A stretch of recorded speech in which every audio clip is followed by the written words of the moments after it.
Good evening, dear viewers. I think you're welcome to a new episode of Cafe Welsmerts. And, if you don't know me yet, I've become somewhat more well-known in the so-called alternative media over the past 4 years. Rypke, what did we always do? I always brought my bookcase with me for in-depth discussions, because I'm the son of 2 teachers, and we want to provide factual and in-depth knowledge. So, we were the first in the Netherlands to actually give you in-depth information about the 2030 agenda. What's behind it? We were really the first in the Netherlands to shape the SDGs. And that's why the idea arose. Hey, what would be great at Welsmerts? An in-depth program where we discuss an interesting book that has just been published or is gaining influence again. And that's how we come to today, dear people, about Arthur Koestler's Chazaren theory. What is the Chazaren theory? In short, it's very popular now, especially within alternative media and followers of alternative media. So, people who proclaim this theory also get tens of thousands of views and a huge following. Very popular. This theory is also often mentioned in relation to Israel, and to actually say, yes, those people there, the Zionists who defend Israel, they actually have no legitimacy, because they're not real Jews, but fake Jews, Gazans. I came across this because of a discussion paper that was circulated within the Association of Independent Journalists. And then I thought, I really have to sound the alarm, because what about the facts, and has the author of that discussion paper even read Arthur Koestler's 1976 book, The 13th Tribe? A discussion paper landed in my inbox. Are Jews Zionists or Semites or both or neither? And what does Freemasonry have to do with this? And the Jesuits and the Vatican? Okay, for Wiederhörer, hearing the truth, we also have. I'm not someone who's good at interviews, so we certainly wanted to apply rebuttal. What's this actually about? A piece is being presented that's based on suggestion, essentially only strung together via the link between Gazans who are actually fake Jews, and even Red Shield and the Jesuits, to say that Israel is actually a criminal state that commits genocide. And that's then explained by, a book by Anunnakiku to Illuminati by Jaap Roemer. So they're actually performing satanic rituals that go back to when they were actually aliens. And, well, that's all fine and dandy. Then at some point I think, is this being shared with an association that calls itself the, for journalists? And the question is, has the author actually read the theory? That's why we're going to go through it with you first. I recommend it to everyone. It's still available at bol.com. The 13th Tribe. What does the theory mean in short? In the beginning, there was, at least, the Rhineland. It says that after Simon bar Koba's revolt failed, when the Romans, kicked all the Jews out of, they renamed it Palestine. That was around 140 CE. Then a lot of Jews went to Spain. Later, Jews also went to live in Central Europe, including Germany. So the Rhineland model of European Jewry says that's where the Jews came from. That's a common theory for which there's now much more evidence in terms of genetics, but a competing theory has also emerged thanks to a Jewish professor of medieval history in 1944. Mr. Pollock. So you can look that up too, then you have the original source. What did Arthur Koestler do? He popularized that theory, the Gaza theory, in 1976. So, 50 years ago already. And because the Israel-Gaza conflict is now happening, this theory is finding new support among Israel's opponents, just to show viewers the Jews, right? And yes, I can tell you right now that if the alternative perspective goes in that direction, I want to distance myself from it. Then I find it simply, morally reprehensible.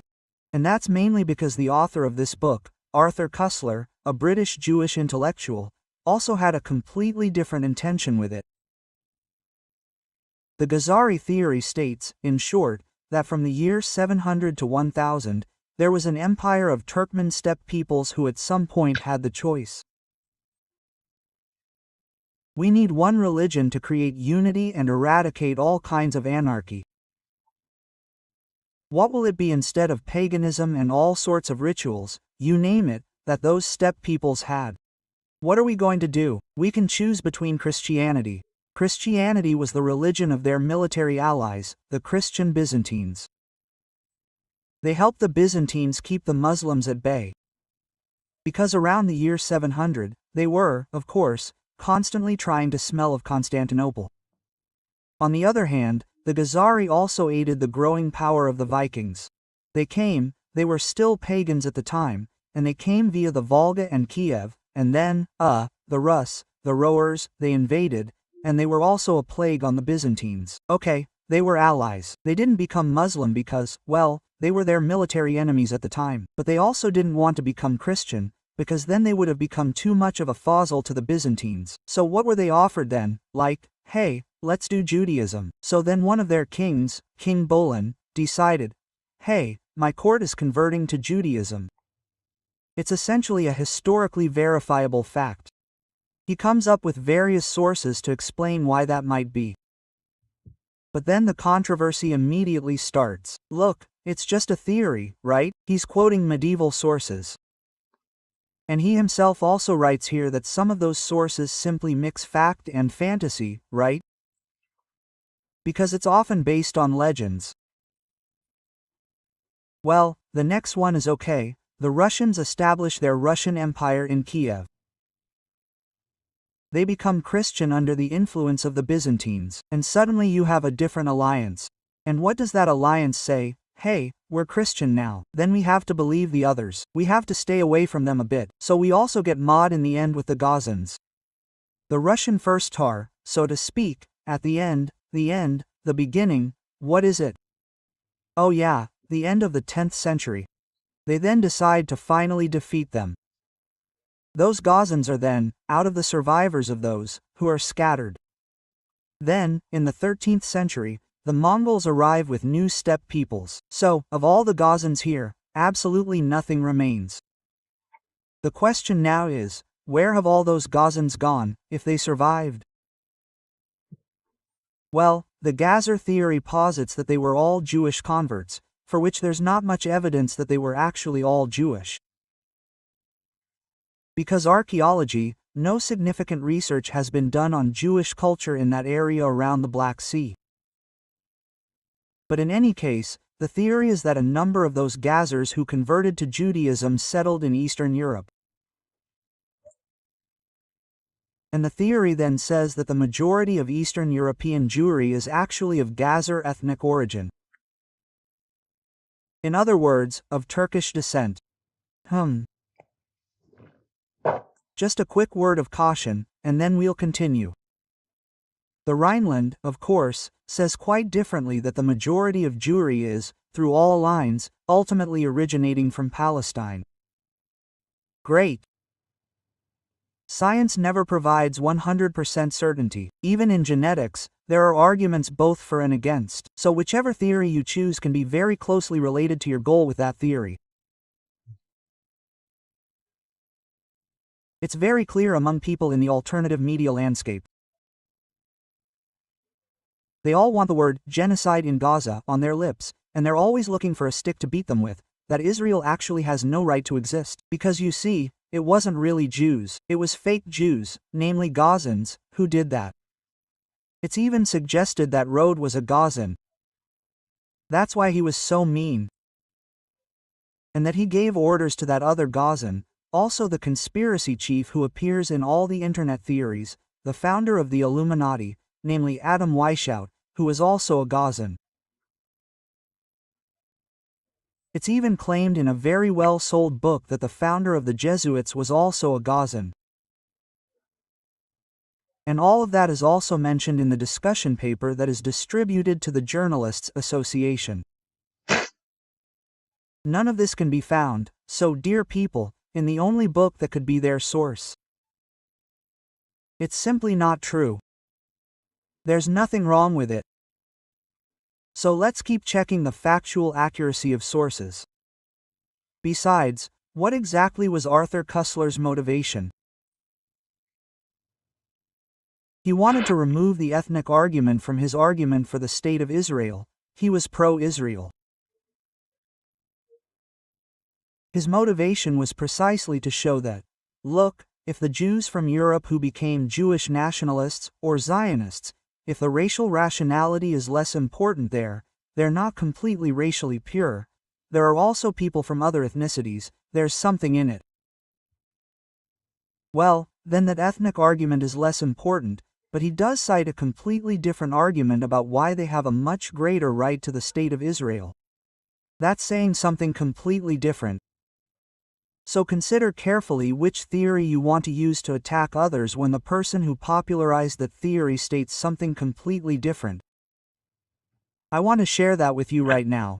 There are, of course, other Jewish blood libels, and of course, it's also said, that's also mentioned here. The Babylonian Talmud, which is essentially just Satanism, and ultimately, that even comes from the aliens.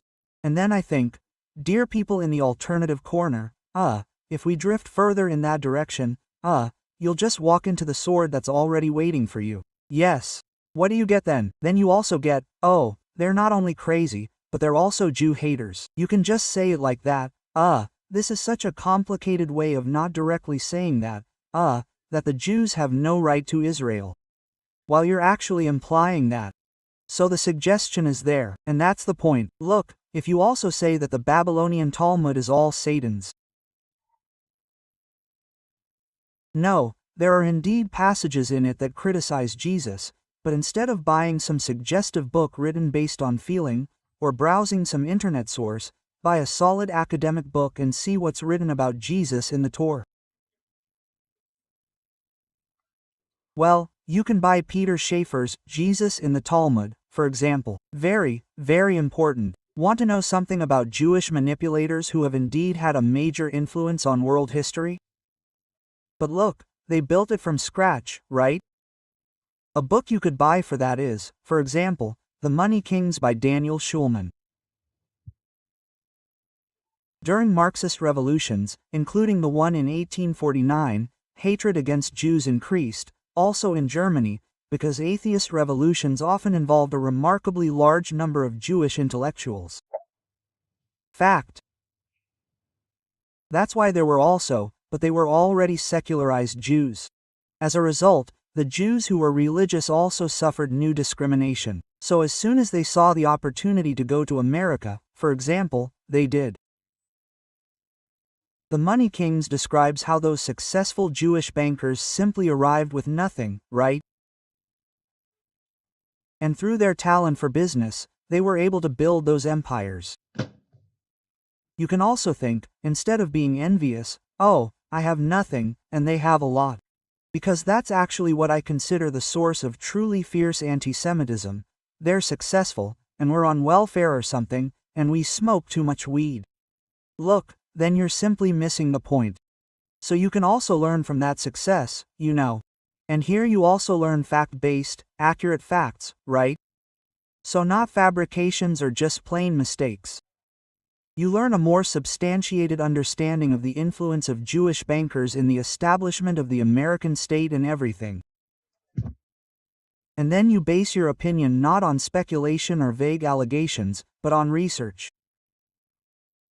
And finally, I want to convey that to the alternative scene and the alternative media as well. This isn't the direction we should be going. If we wanted to survive, we'd have to have at least as high a standard of truth as the opposing party. And there are plenty of sources, dossiers, and things where we can make a difference, and where we've already made a difference. And we should cherish those. But as soon as we start engaging in conspiracy theories that are essentially written to covertly attack Jews, I'll definitely be out, and I hope you will too. And this will probably earn me a lot of hate as well. I simply see that there's a spiritual battle going on there, and that simply has to do with the fact that most people, even in alternative circles, still lack a solid spiritual foundation. So they've essentially become empty vessels in a spiritual sense, like the New Age, into which you can pour anything. And then these kinds of stories also find nourishment. So, to conclude, there are some very good books available on the Gaza theory too. The best one you can buy is Arthur Koestler. And then you also see that a lot of what's described in conspiracy books about the Chazaren isn't in the original source. So, if people citing this haven't even read the source themselves, you can also ask yourself what value these books have. Yet another book, yes, my own. I'm here now, but I can still recommend it. I tried to create a solid foundation for the Dutch by re-rooting them in their history, both spiritually and physically. And that knowledge actually grounds you, so by using your mind, getting your feet back on the ground, and keeping your head in the clouds, focused on the heavens. And that's simply necessary, because it's logical, of course. We've had a time of uprooting.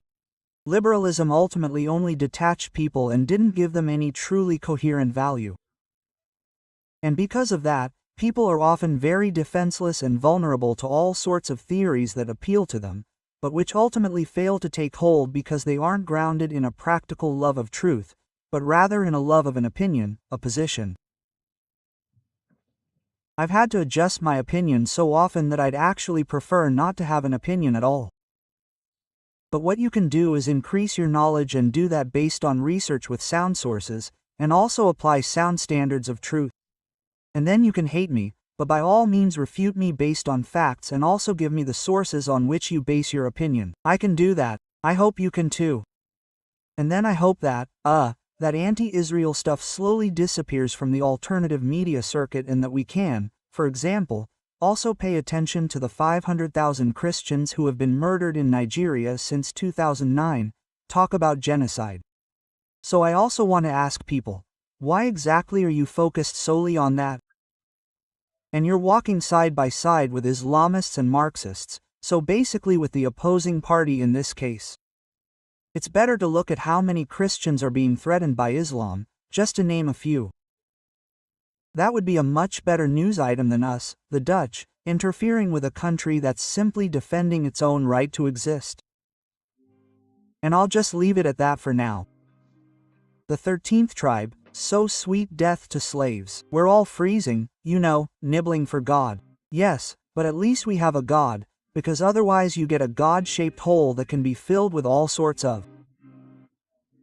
Well, thank you for your attention, and until next time, when we'll discuss a new book and ideally invite a guest who has also written a, interesting book that's worthwhile for you to further broaden your knowledge. I thank you, and this was Cafe Welsberts with Almost Zeilmaker. Until next time.